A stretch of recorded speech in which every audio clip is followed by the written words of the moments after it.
Welcome to the YCNU podcast. Join us each week for engaging conversations with campus leaders, students, faculty, staff, alumni, and community members.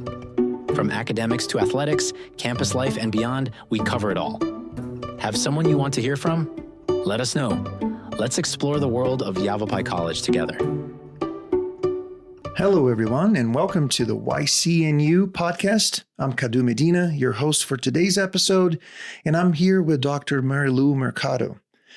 Marylou, welcome to the podcast. It's so good to see you. Thank you, Cadu. Can you please introduce yourself to us and let us know what your role is here at Yavapai College? Mm-hmm.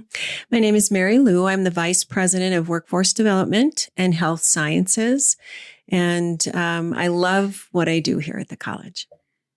That's so wonderful. Just right before we started recording, you were telling me how many people you have in your department. Mm-hmm. What was the number again? I think roughly I have about 112. That's a big team. Mm-hmm. It's a big team. It's a good team. That is so wonderful. Mm-hmm. Well, we're going to learn more about it in just a second here. Let's start with you telling us a little bit about your background and what led you to your current role here at Yavapai College. Mm-hmm. Well, I'm a first-generation student, graduate in my family, the first person to go to college and earn a degree. I went to a community college. That was the choice that my dad made. He chose my career as a registered nurse, and he chose the place where I would go to school. And so what my parents could afford at the time was a 2-year technical college in Wisconsin. It's Waukesha County Technical College. It's part of the 16 technical colleges there. And so it was quite a commute from our home. It was out in the rural area. So I think I drove about 35 miles one way to get to school. And so I did that. And then I worked for a while in long-term care and decided that many years later, I'd like to go back to nursing school. So I did a bachelor's degree and completed that. And then I did hospice nursing for a very, very long time and was precepting students at the community college. And when I decided that maybe I'd like to go back and do some teaching at the community college from where I graduated. So I earned a master's degree in that, and I've been teaching in the community college system since 1995. And a few years ago, I went back for my doctorate because I decided I'd like to lead some teams in the health sciences. And so I have a background as an associate dean, working with several teams from Wisconsin in healthcare at the community college. And then I came to Arizona to be the nursing program director here in Prescott and Verde. And so I have been very involved with the faculty and students and staff and ensuring that our nursing program is thriving and successful and has an 8-year accreditation from our governing body, the Accreditation Commission for Education and Nursing. And then from there, I've taken on advanced roles as the dean of nursing, as well as health sciences, math, engineering, and then went on to be the AVP and now the vice president of workforce development, health sciences. And that also includes the REDC and the SBDC, which is very exciting to me to be able to be a part of these teams. Wow. Well, let's try to break it down a little bit and tell us just what does a typical day look like for you here at Yavapai College, and what is your favorite part of that routine? The day here at Yavapai College is, it's very energizing to me.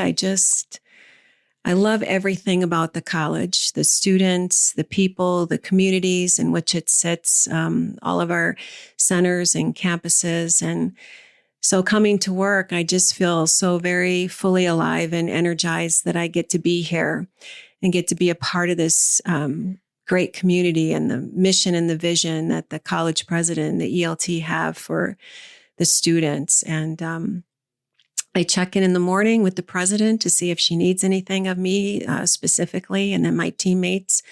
And then I check in with all of my direct reports, my deans and faculty and staff. And then if everything's going okay and the day's not too busy, I like to walk around campus and touch base with people and just say hi to faculty and staff and students and look at all the wonderful energy that's going on in the campus with our students. They're so excited to be here. And it just reminds me of why I'm here, and I'm here for them. And it gives me great satisfaction to be a part of this community and this college. That is so cool. As a matter of fact, 2 minutes before we started recording here, I ran into you coming back from your walk, right? Which is, It's true. She does that, people. She takes her walk every morning. That's awesome. Mm-hmm. Thank you. Yeah, I got to bump into some great people, some health sciences people, and then they get the chance to share and be excited and tell me all the good things that they're doing on the fly. And that's pretty exciting. Yeah. And what a way to create and be part of a community, right? Just to physically walk around, say hello, good morning, and get your day started that way. Yeah. That's beautiful. Well, you have a big role. You have a big team under you, and I'm sure that people wonder, what is it that you do? Like, how can someone hold so many hats, wear so many hats? So what is a common misconception about your role or your department that you'd like to clarify to our listeners? Because I'm sure we all have questions. Like, that's a big, big seat. Well, when I'm out in the community doing my social things, whatever that may be, my husband and I like to play pickleball. And if I'm not playing, then I'm usually watching him play. But we're pretty busy out in the community connecting. And people say to me, "Oh, that's such a big job. How can you do all that?" And it is a job that's of great importance to the community, to the college, and all the students and such. But to me, it's something that I do so naturally because I love it so much. I love people. I want people to fulfill their educational goals and to have a living wage and to be a part of the economy and in the ways that they want to be able to support their families and contribute in ways that are meaningful to them. And so the role is a big role. It is. But at the same time, I'm empowered and I have the resources to meet the needs of the college and the community through the college president and the ELT. And so I think the misconception is that it may be too big for one person. It's not too big for me, or that somehow there's a disconnect between the vice president and the community. Do we really know what's going on in the community? And I always let people know that I do. I sit on the hospital board at YRMC, so I'm involved there. I attend the chamber breakfast, so I'm involved there. But mostly getting to know the community, the people that are there, and their families, their children, their parents. They are the wealth of information that inspires me to do my job and to do the things that I need to do for them in education and in workforce, right? And in small business, and helping people attain their goals and their dreams through the connections of small businesses or the REDC. And so I think the misconception might be is that we're not very connected to the community and the wants and the desires or the concerns of the community. I very much am. It's a big part of, I believe, what makes my role successful and valuable to the college and to the community. Yeah, thank you. That's wonderful. Can you tell us about a project or a big initiative that you're currently working on that excites you the most? I mean, you do so many, you're probably involved in so many, I'm sure, but what is the one that's right now kind of getting you up in the middle of the night and thinking about it and getting super excited in the morning? Yeah, I think I oversee divisions 1 and 2, and that's career and technical education with CTech in division 1, and then health sciences in division 2, which also includes public services like NARDA. And so I look at all of them pretty equally and what their needs are and what I can do to help them with. And right now there's so much going on in our county for construction and homes, right? Homes that are attainable and homes that are affordable. And then the great resource of healthcare, which has become a huge resource and a commodity that is not accessible sometimes for everyone, depending, right? So the big things that are always on my mind is healthcare and housing. and the wellness of our community. They need access to care. They need healthcare workers. They need building and tradespeople to build those homes and apartments and things that people need to have a home and stability. And so that is always at the forefront of my mind. And so helping my divisions get the resources they need to grow those areas and to grow new programs in our county. What do our people need in our communities? And right now it's dental hygiene, dental assisting, respiratory therapy, physical therapy assistant, massage therapy. We need more nursing. We need more EMT paramedics.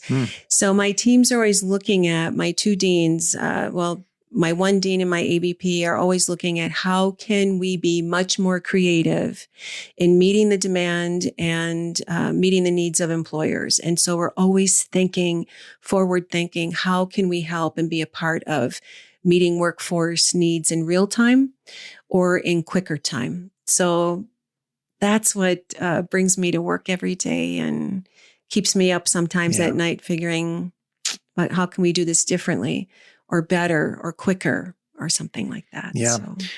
Well, the need is evident. We do need more people trained to supply, the workforce and all that. Mm-hmm. And I know we already have a pretty big offer in terms of opportunities for people to get trained here with us and engage the workforce right away and all that. But I also know that we've been working hard on expanding those opportunities, right? Expanding the offer. Can you tell us a little bit about what's in the near future here? What can the community expect in terms of how much more we're going to invest and make available to our community? Mm-hmm. So the ELT has been working on looking at the Health Sciences Center down in Prescott Valley and dreaming and implementing ideas and actions as to how we can build a health sciences center that would encompass all of the health professions. And we have a number of health professions that are growing. We've maxed out our building in Prescott Valley. We're using it during the day. We're using it in the evening for health sciences and for adult basic education. I oversee them as well. And so we're very busy upskilling or retraining a lot of members of our community who have big dreams of owning their own business, but perhaps they have to get a high school equivalency first or whatever their goal may be. So we're looking at that. And the nursing program is growing. We've gone from admitting 50 students per semester to 62. So we're outgrowing our building here in Prescott. The EMT paramedics are outgrowing the building here. And so we have classes running continuously, and same out in the Verde. So I think if we could have our Health Sciences Center built in a couple of years or 3 years, we would see exponential growth continuing in those areas. And dental hygiene and dental assisting would be at Prescott Valley. And that's been a big ask for our community. Yeah, because then we can provide some dental services for people as we educate and train our dental hygienists and our dental assistants. And I know right now a lot of families are sending their children, their adult children, or themselves through continuing education down to the Valley to enter into dental hygiene schools. So we know that's a big need, and we're doing our best to address that and looking at creative solutions. So, wow, that's super exciting.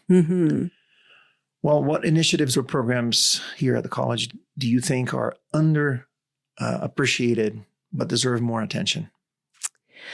Well, I think in the health sciences, I think that nursing assistants are underappreciated. And as a whole in our community, could probably use some more appreciation and tender loving care. Why do you think that is? I was a nursing assistant myself before I became a nurse, and my children were as well before they went into healthcare. And I just think that the living wage they get doesn't reflect the hard work that they do and the caring and compassion they have for the most vulnerable in our society, elders or people with disabilities or limitations. And they work really hard in providing those basic needs to be met, including emotional needs and the need of just human touch and compassion. And I think sometimes they don't get the recognition and the appreciation that they've earned and that they deserve in the role that they have. It's a big role and it's a hard role, and not everyone can do it. You have to have a lot of patience and human kindness and caring to do it. Yeah, that's beautiful.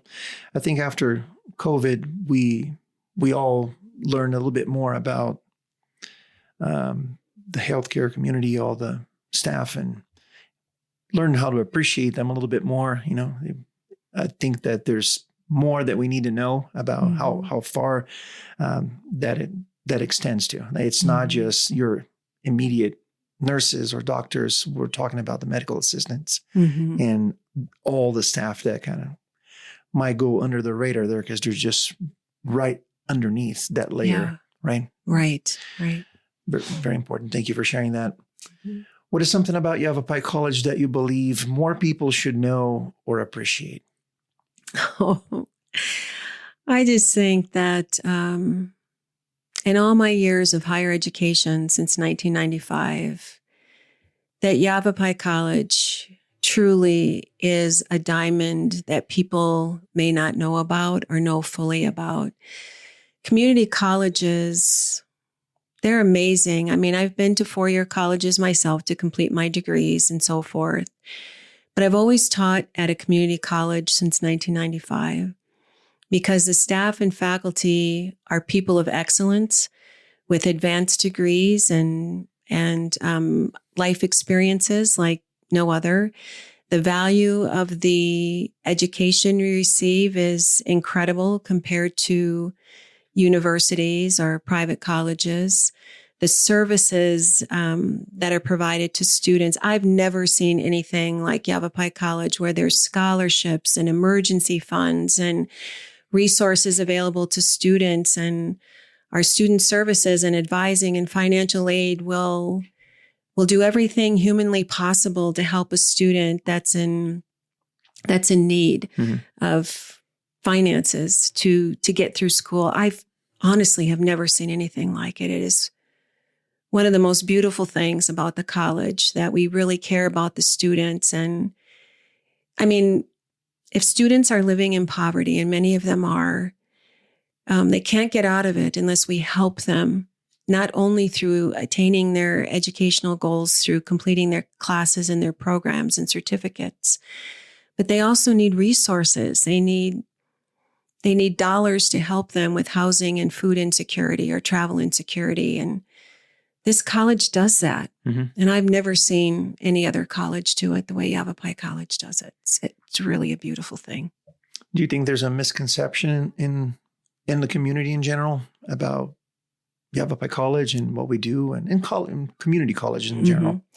I think so. When I have opportunity in social settings to tell people about Yavapai College and all the wonderful things it provides to students to help them be successful and to earn a living wage and to attain a successful life through different areas, they're surprised. They have no idea that we offer all these things, these wraparound services, these financial opportunities through our scholarships, through emergency funds, and they're easy to get. I mean, when you think about a scholarship, you think, oh my goodness, that's a 10-page application. I just don't have the time. Right. But I've seen people in Yavapai College, such as Kelly O'Brien in our financial area, that will sit down with a student and go line by line through it. And sometimes it's just an email with a need expressed in it to that scholarship donor. I mean, honestly, and people don't know that. They just don't know what's available here. And if they did, I think they wouldn't travel outside of the county to go to other areas. That we have, the ability for students to take classes and transfer to universities if that's what they want. That we have bachelor's degrees here that are awesome, that compete with our universities. That we have a nursing bachelor's degree now, completion program that's all online and it's awesome.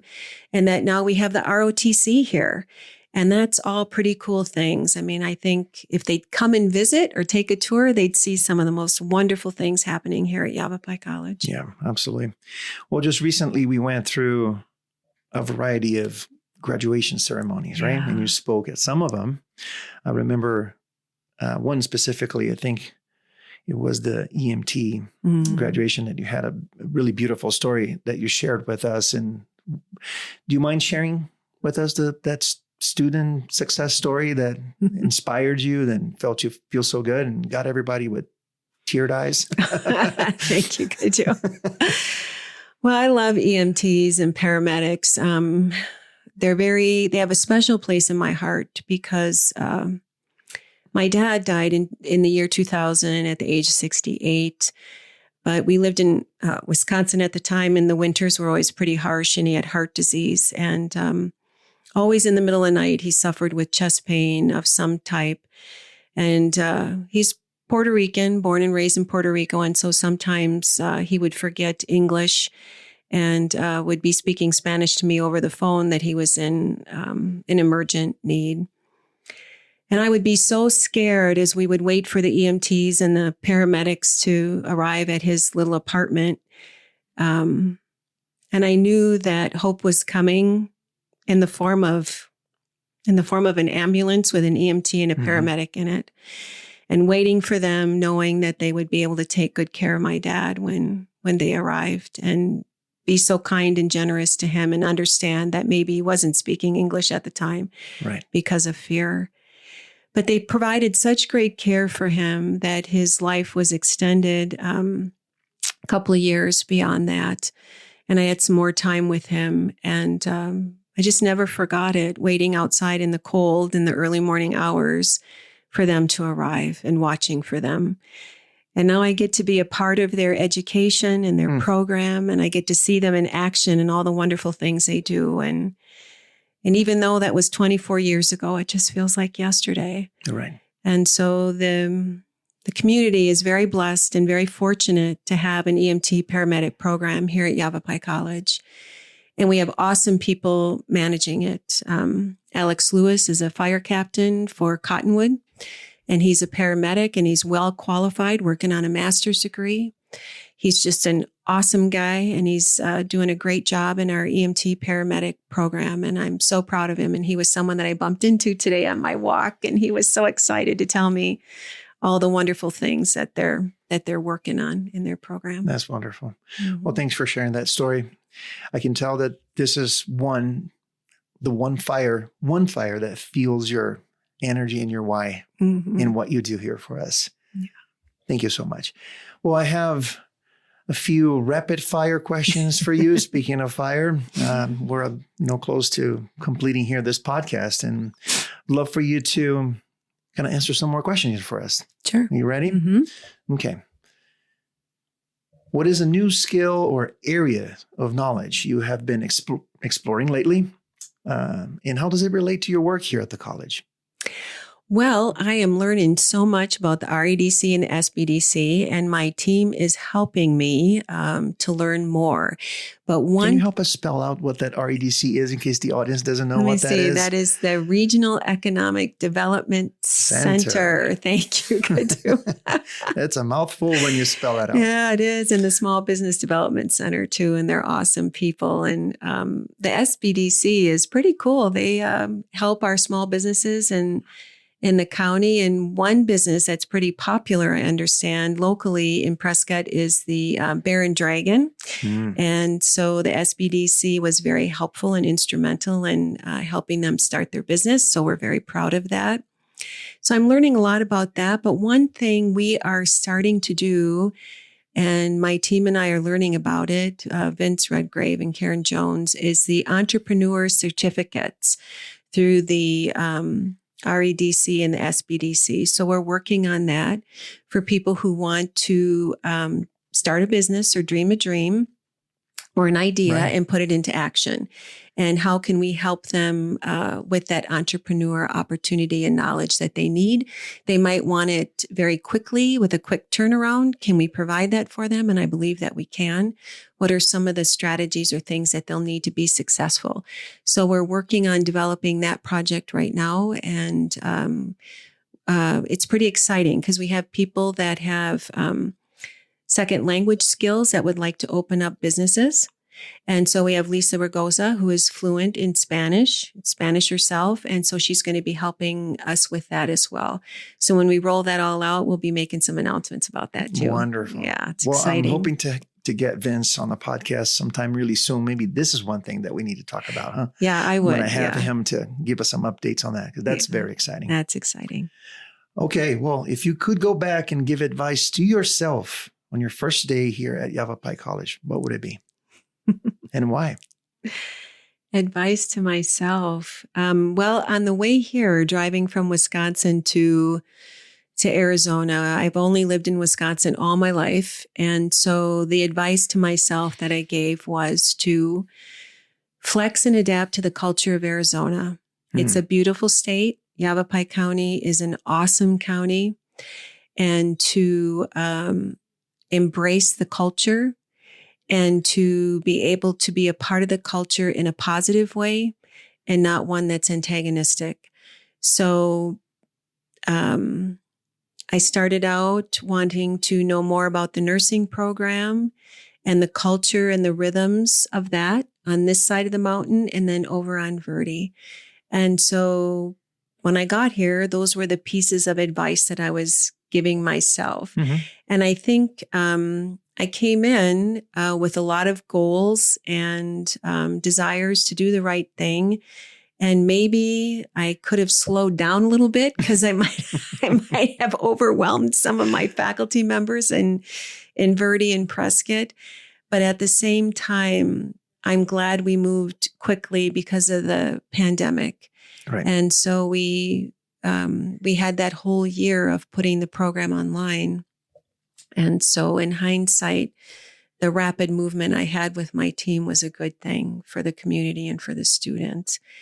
But I did give myself all that advice in the car on the way here to make sure that I did some effective listening and flex and adapt to the culture of the college and of the community of where I was going to live, and to be humble about that. Right.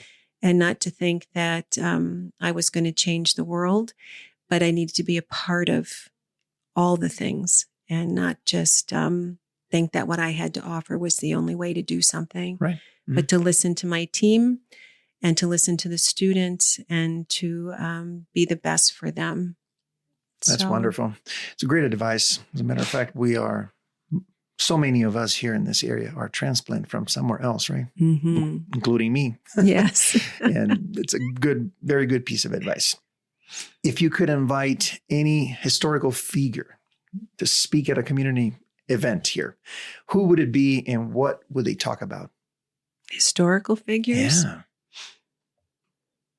I don't know, to be honest. I have never really thought about that too much.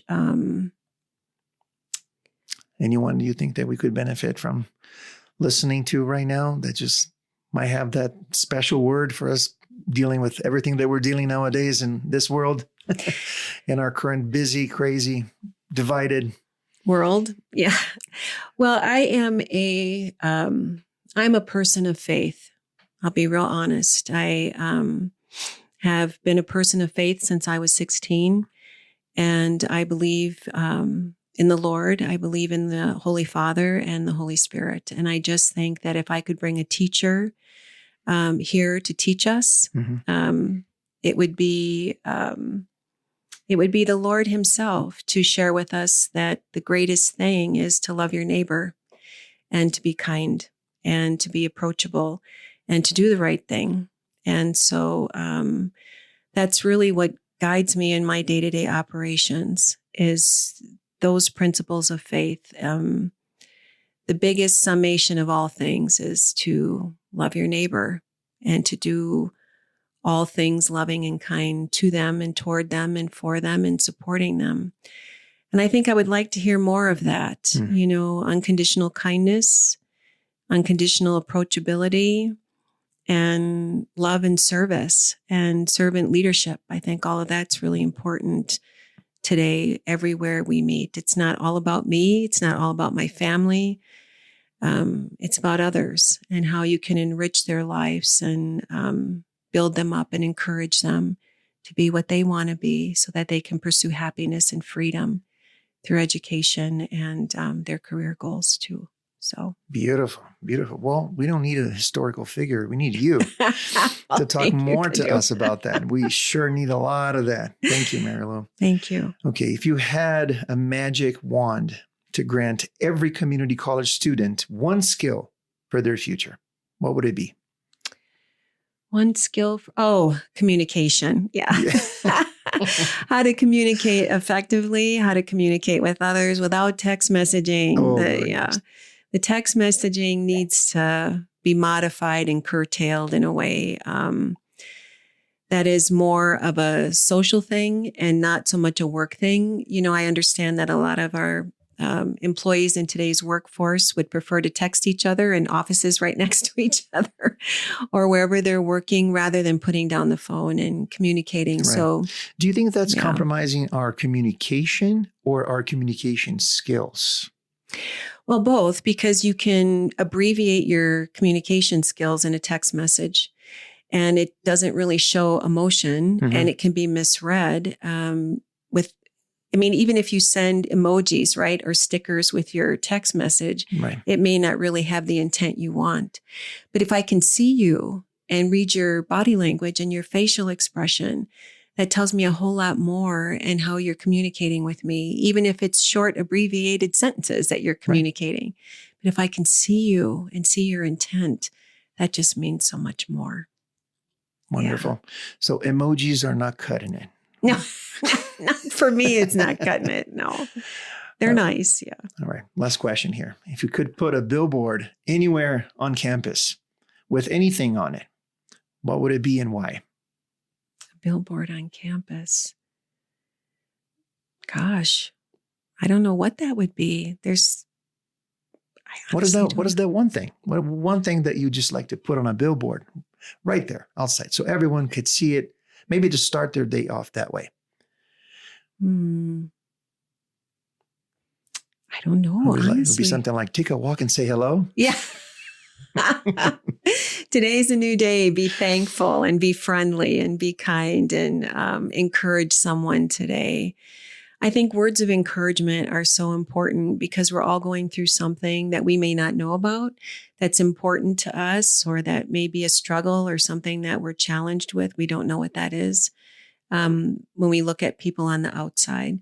So maybe be thankful or be kind or something like that. I love it. Yeah. Yes.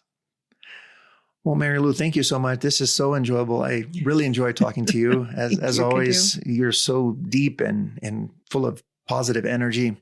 We could carry on, but we got to wrap this up. So I'm going to just ask you if you have any final thoughts, anything else you would like to share with the audience? No, thank you, Cadu, for today and allowing me to share a part of myself with you and our community and our listeners. I really appreciate it. Thank you. I'm so glad that we get a chance here to let everyone know who you are and hear from your own words and feel you and your good energy. So, well, thank you so very much for being on the podcast today. I really appreciate it. And we have to schedule sometime soon a follow-up because there's too much going on in Marylou's world. And I'd love to give everyone a chance to kind of update, get an update and catch up with you. So thank you. Have a wonderful day. Thank you.